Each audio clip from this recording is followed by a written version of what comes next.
Welcome back to the She is Magic podcast. I'm your host, Jadyn, and I'm so glad that you're here today. I have actually recorded this episode, started to record this episode like 3 times. Let's just start with that. The dog was barking in one. Alerts started coming through because I forgot to put my phone on Do Not Disturb. And then I was needed and I had to be pulled here and there. And it made me reset for just a second. And I think it was good because life,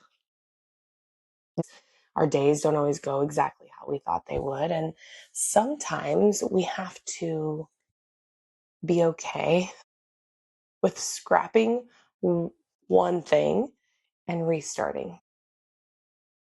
It's a quick, easy, good little reminder. On that note, I want to share with you a little message or concept I kind of worked through today. So yesterday and today, I had the opportunity to do an assessment training. It was a training for understanding how to create better movement in the body, right? Feel injury. What can we do to help with that injury? Why are we feeling injury? And the content was really great. And I'm really glad that I can take it back into the fitness world with me. But there was a piece of the conversation that I actually got a little distracted and had to rein myself back in because I started making other life notes. And the talk was about load versus capacity, right? So there was a really good visual that I will give you because I feel like it was helpful for me. So if we have a graph, here's my graph, right? This is going to be your load. And then this is your capacity. Capacity is here. Then you have these boxes. So these boxes create your load all the way up until you hit capacity. Now, let's break that down a little bit.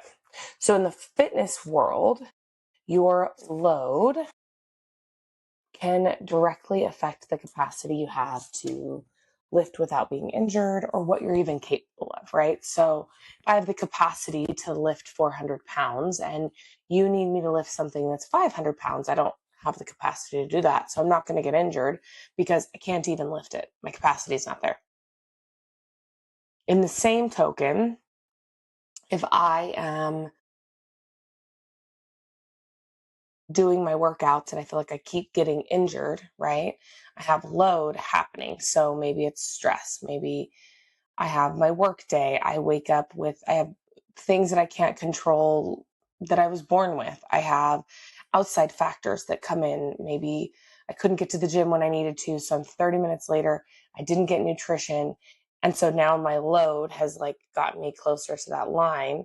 So now if here's my capacity and my load has brought me to here, I only have this much space that my body can handle before I go into injury. So when you find yourself being injured a lot, you either have to decrease your load or increase your capacity is kind of the concept that was being talked about. And I was like, oh my gosh, that's life, right? That's also life. Often, do you hit this point where you hit a tipping edge? And sometimes it's something so silly that sends you into a spiral or a breakdown or a meltdown. And it's like crocodile ugly tears. It can be something like somebody said something mean. And the next thing you know, everything falls apart. And it's all coming out. You either word vomit it somewhere, you're crying, you can't stop, you are overwhelmed. Your nervous system is like, what is happening? Have you been there? I have recently, actually. And then you're like, well, I just need to be able to do more. This is silly. I need to be able to do more and not have these meltdowns.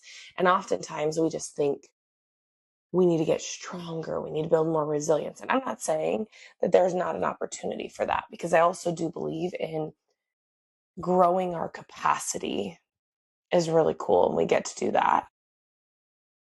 But I think we also have to take into consideration, is this a load problem or a capacity problem?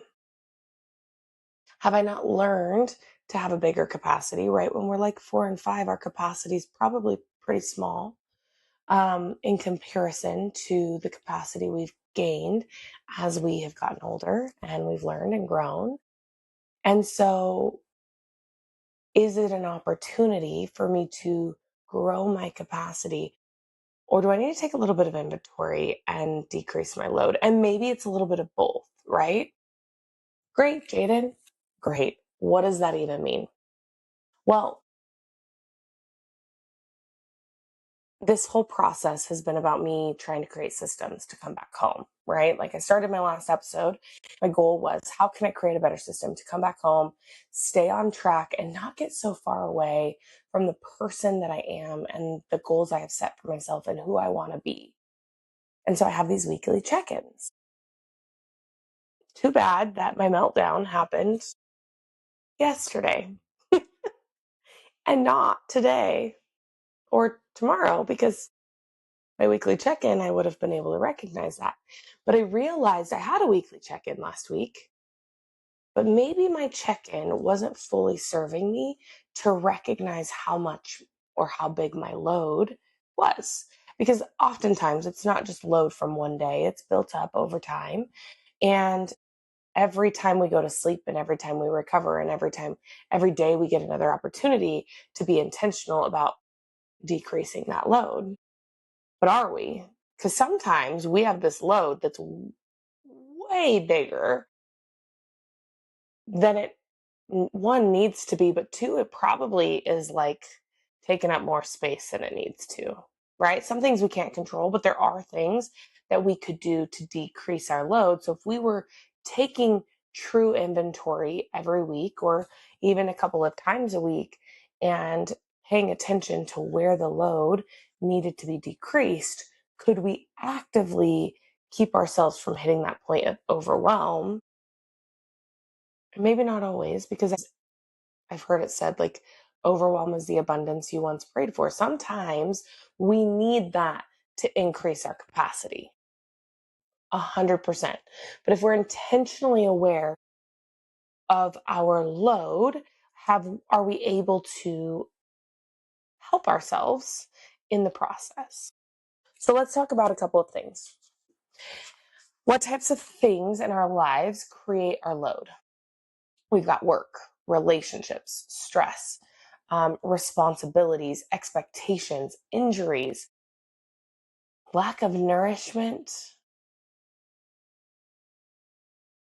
friendships. Things that are good can also be a load, right? Feeling responsible to be in everywhere and show up for everyone and do all the things is a load. And if we aren't getting good sleep, that adds to our load. We're not fueling our body, it adds to our load. And outside things happen, right? We've got family members going through things and children going through things. We're struggling with where we're currently at. So, our load can be so many different factors. Some of them we can control and some we can't. Maybe we start by saying, how do we decrease our load? What are some of the things we can do here? Load can be decreased by taking inventory. Okay, what can I take off my plate? What's not mine? What can I not actually do anything about? Set it down. What can't be addressed until next week? Set it down and make a game plan. Schedule it so that you know next week we'll handle that. Being able to say no. I don't want to do that. I actually don't have the capacity to do that right now. No, that doesn't sound like fun. I love you and I want to hang out with you and I want to do these things, but like that will feel more like a load and not like something that I can do. It's okay to say no. And sometimes it's saying no to things that are fun, but they just end up taking up more space than you're capable of giving it in that moment. Maybe it's about simplifying, creating systems. Maybe it's simplifying your life. What things are important to keep and what things are I doing because I think I'm supposed to. Low can be adjusted by making sure we're getting ample amount of sleep,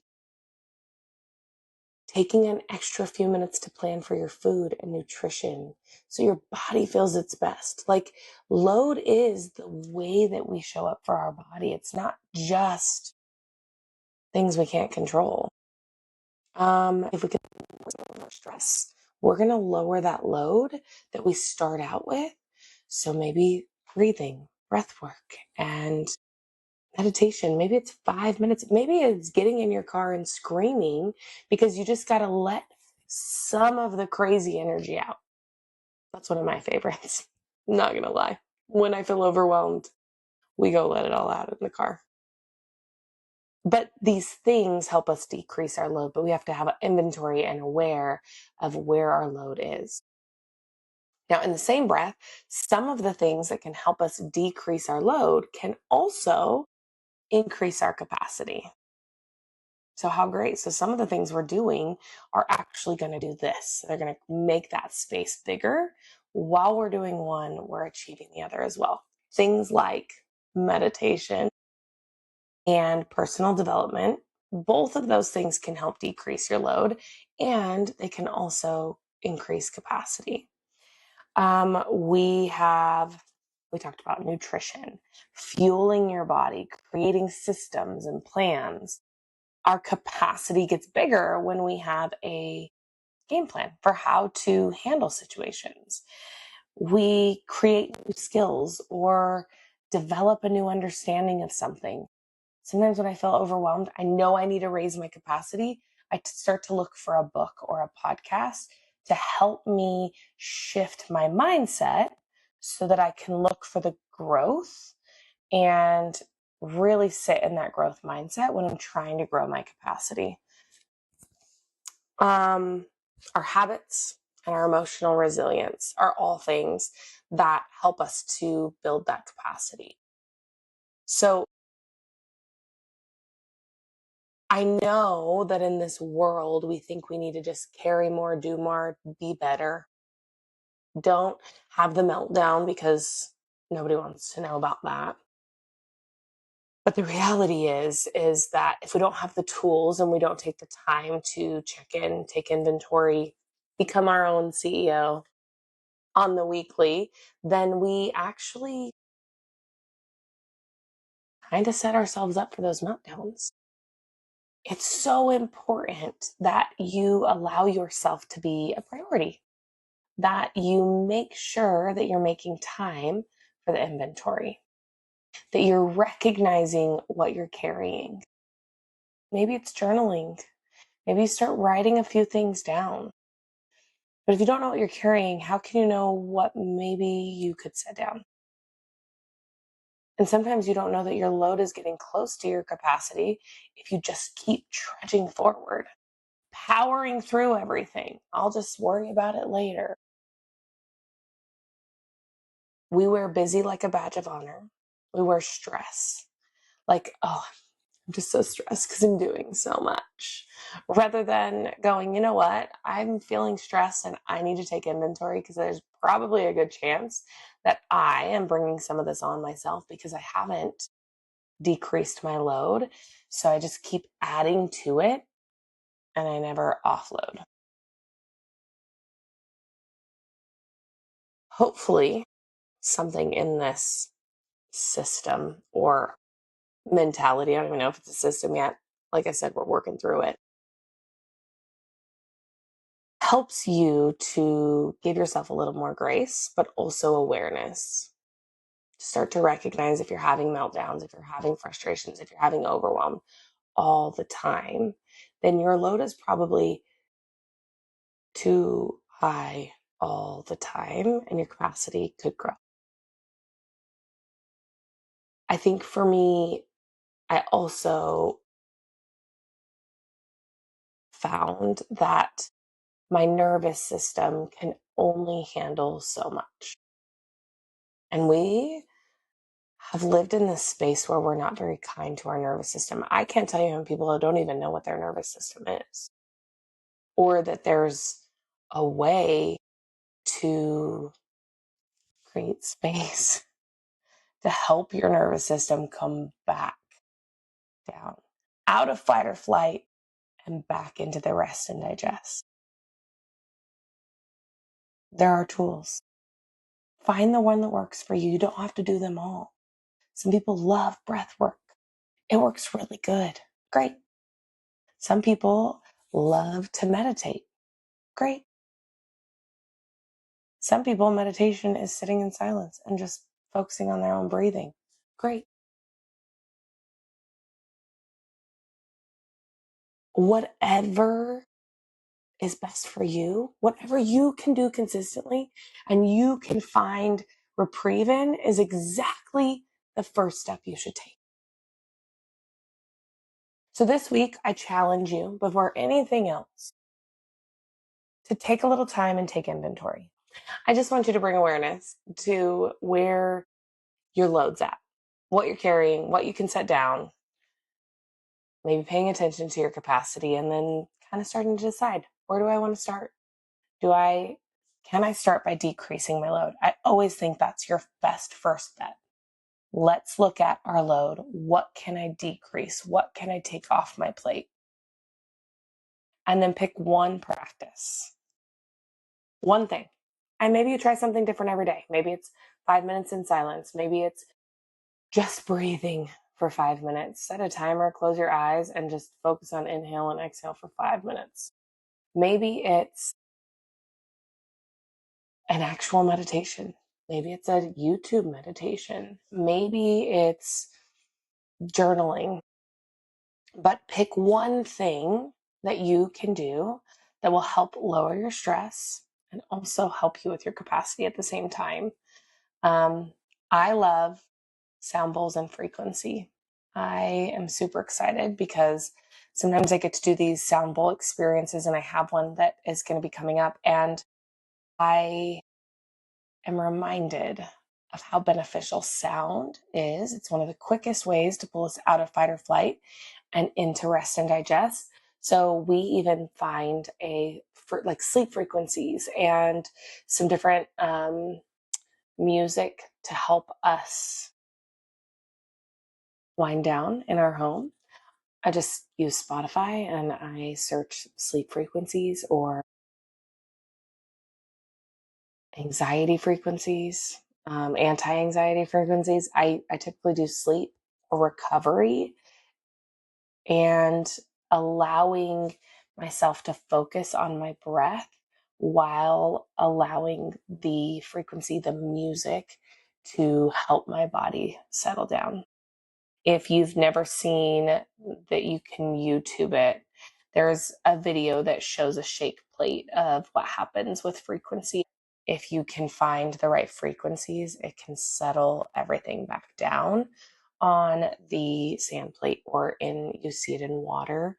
And our bodies are made of so much water. It's such a non-working way to help bring you back out of fight or flight into your rest and digest, which will in turn, as we focus in on the nervous system, lower your load and increase your capacity. So I hope that if any of this hit you, because I had a meltdown yesterday, and this was what I probably should have done last week. And had I taken inventory of my load, I probably wouldn't have hit my capacity, because I had things on my plate that weren't necessary, or even anything I was working on. I never offloaded that. And so it all built up until I hit this point of overwhelm. And I have to take responsibility for that and find ways to keep myself from hitting my capacity. So these weekly check-ins are a great time for you to do the same. I want you to know that no matter where you're at in life, no matter what part of the journey you're on or the season that you're in, you're not alone, that we get to live this life. And how lucky are we that we get to live it in a time when we can find things that fill our cup, that light us up, find people who inspire us to reach for more. But it's a choice. And we have to take action on those choices of where we want to spend our energy and our time. This life is special. We get to live it. So do it on purpose. Choose where you spend your time and energy wisely. Give each and every day a little more intention. I hope you make it a great week. And I cannot wait to be right back here with you next week.